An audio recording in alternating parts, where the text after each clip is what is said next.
عمران کی اسٹیبلشمنٹ کے ساتھ مہاجرائی کا خاتمہ، پی ٹی آئی کا اتحادیوں سے رابطہ، ریلیف ملنے کی توقعات۔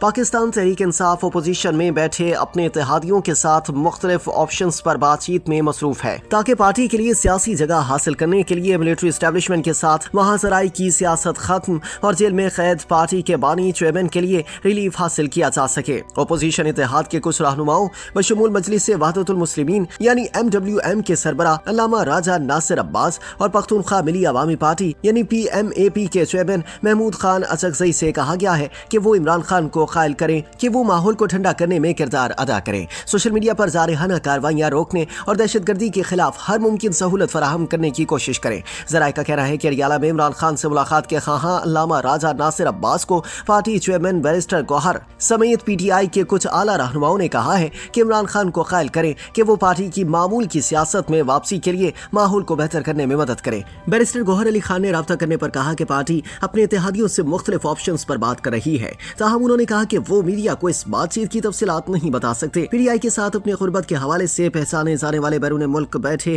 ایک یوٹیوبر نے دعویٰ کیا ہے کہ گوہر علی خان نے حال ہی میں علامہ راجہ ناصر عباس اور محمود خان اچکزئی سے درجہ حرارت کو کم کرنے میں مدد کی درخواست کی تھی، لیکن دونوں رہنما اس بات پر راضی نہ ہوئے۔ PTI اگرچہ عید کے بعد حکومت کے خلاف احتجاج کا نیا مرحلہ شروع کرنے کی بات کر رہی ہے، لیکن کئی رہنما ایسے ہیں جو گزشتہ چند برسوں کی مہاجرائی کی سیاست دہرانا نہیں چاہتے، جس کا عمران خان سمیت پارٹی یا اس کی قیادت کو کوئی فائدہ نہیں ہوا۔ کہا جاتا ہے کہ اگر عمران خان سخت بیانات سے گریز کریں اور PTI کے سوشل میڈیا کو پارٹی اور ملٹری اسٹیبلشمنٹ کے درمیان آگ بھڑکانے سے روک دیا جائے تو پارٹی کے لیے حالات بہتر ہو سکتے ہیں۔ چونکہ ملک کو دہشت گردی کے بڑھتے واقعات کا سامنا ہے، PTI کے کچھ سرکردہ رہنماؤں کا خیال ہے کہ PTI کو دہشت گردی کے خلاف جنگ میں ریاست اور اس کے اداروں کے ساتھ ہم آہنگ دیکھا جانا چاہیے۔ پارٹی کے سوشل میڈیا کے غیر ذمہ دارانہ کردار نے کئی پارٹی رہنماؤں کو پریشان کر دیا ہے، لیکن وہ چاہتے ہیں کہ عمران خان کے سوا کوئی پارٹی کے سوشل میڈیا کو ایسا کرنے سے نہیں روک سکتا۔